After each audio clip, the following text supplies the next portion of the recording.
Hi, and welcome to Karate Over Coffee. My name is Cheyne McMahon, and I'm your host. This is a podcast dedicated to my experiences in karate. I started karate as soon as I could walk. My parents owned a full-time dojo, so I literally grew up in the dojo as our house was on top. I've lived and breathed karate my whole life, and I've trained with some really amazing sensei, competed for my country, and I've learned so much about the evolution and history of karate. And I'm here to share my experiences and learn. Enjoy.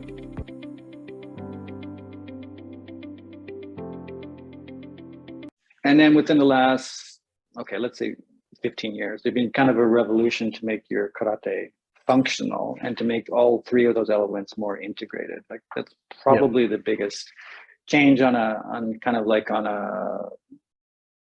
technical level, or like on terms of like teaching or pedagogy. I think that's the biggest one.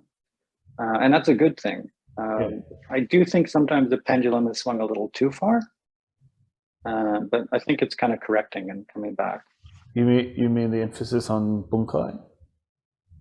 The overemphasis on... The overemphasis, The overemphasis on your karate having to be, this is maybe going to come out wrong, but everything has to be practical and usable and for self-defense, right? And that's kind of missing part of the process and the meaning of what karate is about. Yeah, sometimes a block is just a block.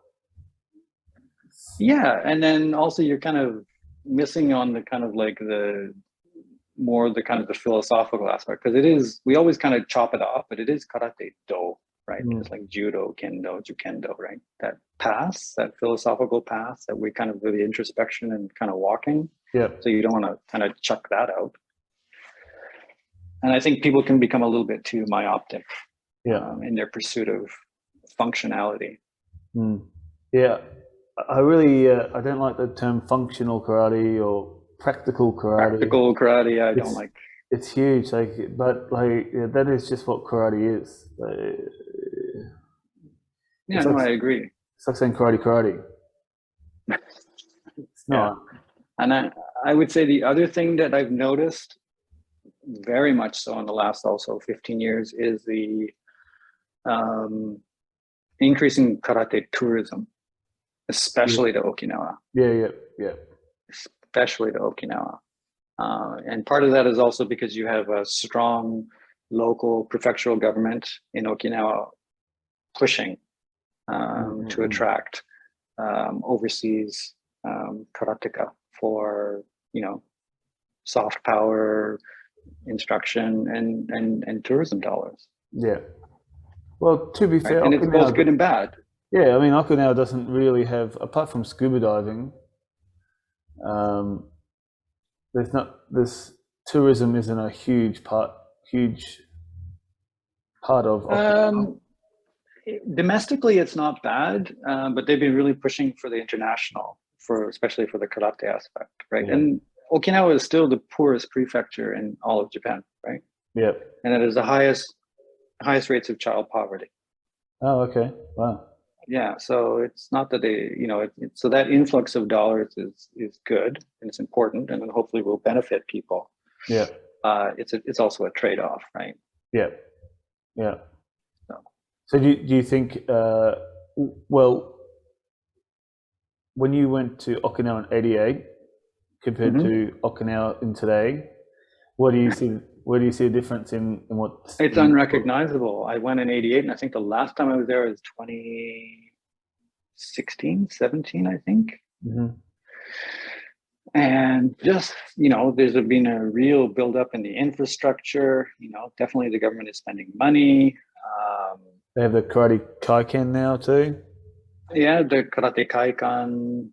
They have the karate, the new museum and demonstration center in Tomigosuku, right? Yeah. And then, they have the old Budokan, right? Yeah. But that's always been there. It's been there since the 90s. And just the number of non-US military overseas people is just dramatically increased. Yeah. What about in karate itself?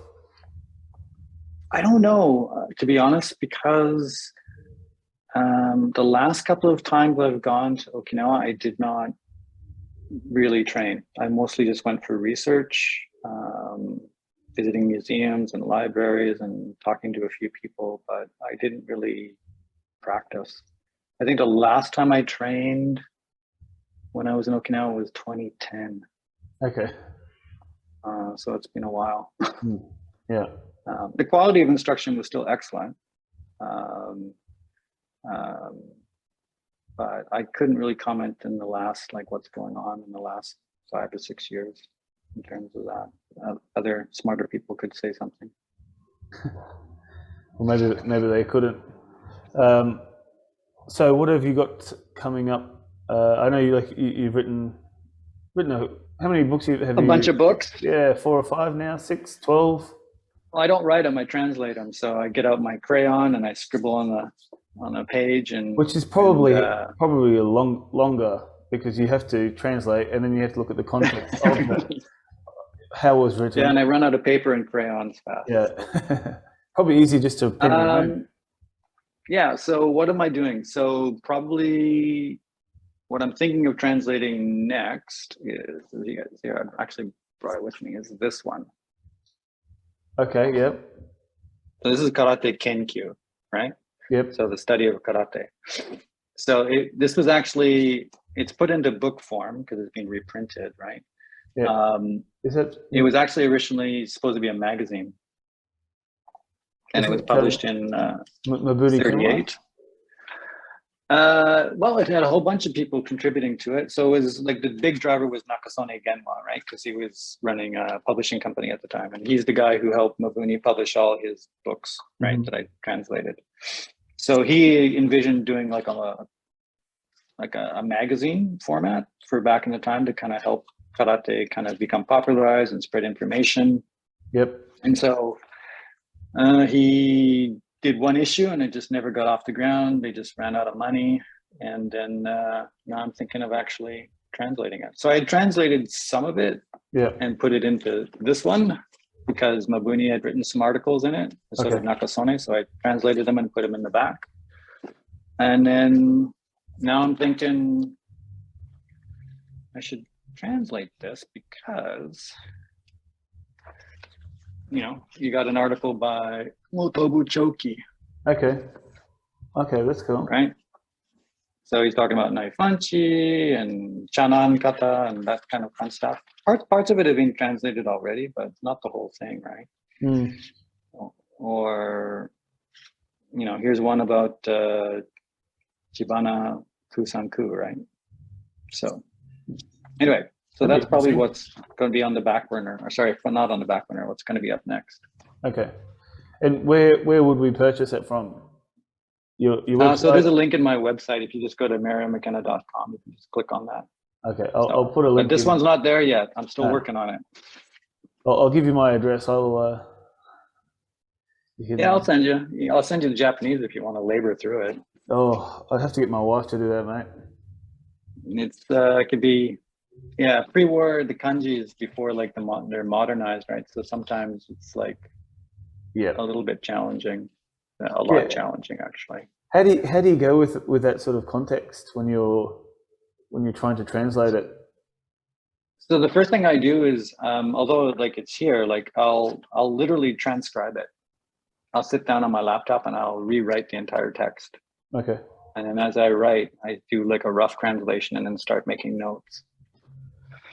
So then anything that's not, pardon, go ahead. That the kanji that's written in here, is that older style?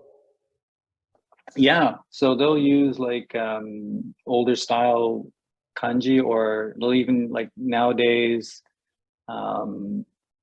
people don't write it in kanji anymore. They'll just write it in the script in hiragana. Okay. Right. Yeah. And but then back in the day, they wrote it in a character, and you're like, the good thing though about these old books is it's too small to see, but besides the characters, they have the small script to show you how to read it. Right. Okay. Yeah. So even if you're not 100% sure what the character is, you're like, well, I think it's this one, right? And you know the pronunciation, then you can go and look it up and double check it. Okay. Right? But I remember, especially when I first started, when I was living in Japan and doing an overview of karate, that big encyclopedia, I would sit down with Kanzaki sensei and I'd have notes about old characters. I'm like, okay, I know how to read this, and I think it means this, but I'm not getting the context. So I'd sit down and chat with him. So I miss that about it. I could do that with my wife, but she gets kind of annoyed after a while. Yeah. I know. Yeah. She's like, I'm trying to watch this. Yeah. Yeah, like I don't know. And then I think I've mentioned this maybe to you before, but she'll always joke and say, "Who wrote this? This is terrible. Like this is like the worst writing ever." Yeah. Like, there's no style to this. We're karate guys. We're not writers. No, they're not writers. Although Nakasone is not a bad writer. He's not great, but he's not bad compared to some of them. Well, the part of the reason actually I started the podcast was because I'm not a great writer, and I just don't have the patience to sit there and write something out. And I thought, okay. It's just easy for me to talk about it.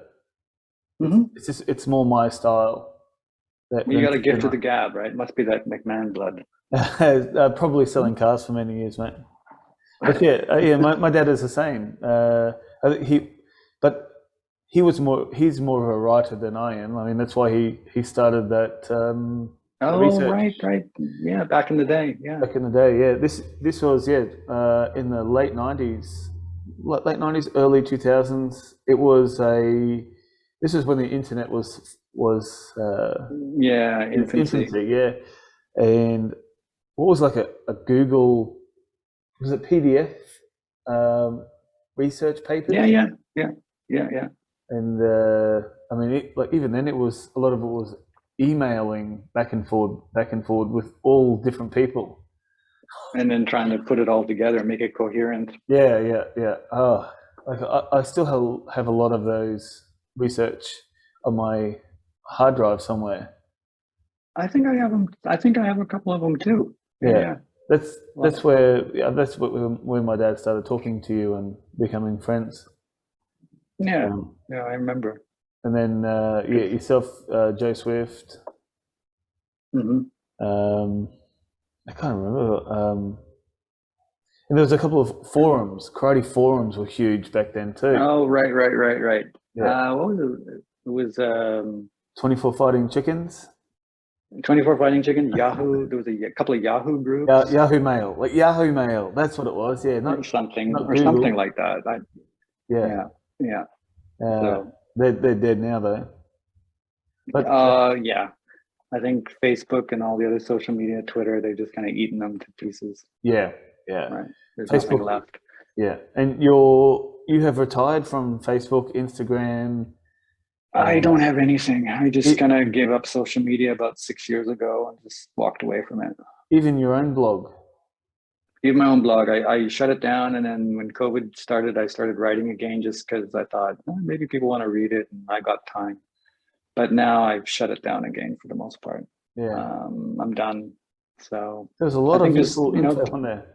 I used to read it. There is, but there's also a lot of good books and a lot of other really good researchers, and a lot of younger people coming up, and they got they have some good insights. There's some fantastic YouTube channels. Some in English, some in Japanese. Some good blogs, right? Some good Facebook groups, but I don't think I have a voice. There's nothing I really want to contribute anymore. Well, I think the Facebook groups are all, they're just repeating the same information, from 5 years ago, 10 years ago. Like I think I'm only on maybe 1 or 2 Facebook groups now. So where can we find you now? You can find me on my website, www.mariomckenna.com. That's where I kind of still have a bit of a presence on the web. Yep. You can find me there. Otherwise, quick travel to Vancouver. Yeah, well, if you ever come out, give me a shout, man. Yeah, my wife would love to go. Or we might see you in Japan. Who knows? So you never know. It all depends on how Japan lifts their restrictions. Well, we've already booked flights We'll be there. Oh, okay. Yeah. So, well, we're going to Korea to see her family anyway. First and foremost, because we haven't seen them for what is it now? Almost 3 years, 3.5 years. Yeah. That's tough. That's right. So yeah, my son will see his grandparents, and maybe the first time he kind of really can interact with them as an 8-year-old rather than a 4-year-old. Yeah. So he'll be almost 9 by then. So, but yeah, so we're 10 days in Japan. Good. So go to see Matani Sensei for 5 days, and then go to Osaka for a holiday for the holiday. That's all right. So actually, I have 2 friends in Osaka, but my wife said no karate. I said okay, no worries. Good. Yeah, it'll be the next day, and I'll be like, I'm just gonna go and meet a friend of mine for a coffee. For coffee, I'll be back in 8 hours with bruises. So anyway, mate, look. Good. Thank you very much for coming on. We should definitely do it again, and maybe we can talk about just karate in general rather than specifically. Let's just talk about some regular stuff. Regular anything. Yeah. Oh, rugby league or hockey. Hockey. Oh, I'd have to do a bit of research. Come on, Stanley Cup Finals. Okay, who's in the Stanley Cup Finals? Well, right now for Canada, they're battling it out between Calgary and Edmonton to see who's going to fight, who's going to play the U.S. team, which I can't remember which one it is. Oh, is that what the Stanley Cup is? It Canada versus U.S.? No. So it's all the teams do, like Canada and U.S. It's Okay. But right now, like the 2 kind of final teams within Canada that are battling it out is the Edmonton and Calgary. So. Okay. All right. So it will be a Canada versus U.S. final. I hope so. I really hope so. That'd be cool. So the Stanley Cup, that's one with a massive trophy, right? Like you need 5 people to hold it. Yeah, that's cool. Yeah, that is cool. Yeah, it's pretty neat. Yeah. And what about in 20 years' time? What are they going to do with it? What do you mean in 20 years' time? How can look at the size of that trophy, and in 20 years, you need a forklift to hold that thing. It's only no one guy can lift it. He just got to be really strong and hold it. Well, they play hockey, so save some money on their teeth. Yeah, but maybe next time we'll drag Joe in or something, or someone else. Maybe we'll drag him in for a conversation. Well, we'd have to prepare. It'd be like a half an hour talk for him to get into speaking English, and then that's okay. I just give him a slap. Well, I tell you what. Last time I was talking to Joe. He had a couple of beers next to him, and he forgot to drink them. So, because I was drinking my beer, because it's only an hour difference, Brisbane. Oh, right. Yeah. So this was during COVID when the whole world shut down. Yeah. And everybody became a slight alcoholic at that time. But so Joe's sitting there with a bag with beers, and he just kept talking and forgot about drinking. So nice. I love it. Unlike Joe, but yeah, look. So I'll. All right. You got to go teach. Yeah, I'll go and put the links up for your website as well, and can people purchase your books through your website or? Yeah, they just click on the link in there. It'll take it to them. Cool. All right. Alrighty. Thanks, mate. Yeah. Talk soon, man. All right. Thank you for listening to Karate Over Coffee. And if you're enjoying the podcast and getting something out of the episodes, there are a few things you can do to help us. If you don't already subscribe to us on YouTube, please do so. We release these episodes every Friday morning, Australian time. Plus, we release some smaller espresso shots during the week on both our YouTube channel and our Facebook community group. You can also subscribe to us on our Apple or Spotify. Leaving a 5-star review will be very beneficial as well. If you have any suggestions or topics or feedback or anything that you want to talk about, please put it in our comment section on our Karate Over Coffee community Facebook group. If you'd like to support us, please visit our online shop where we have official Karate Over Coffee shirts, hoodies and mugs available. Your continued support is appreciated and a vital way for the podcast to keep moving forward. Thanks, guys.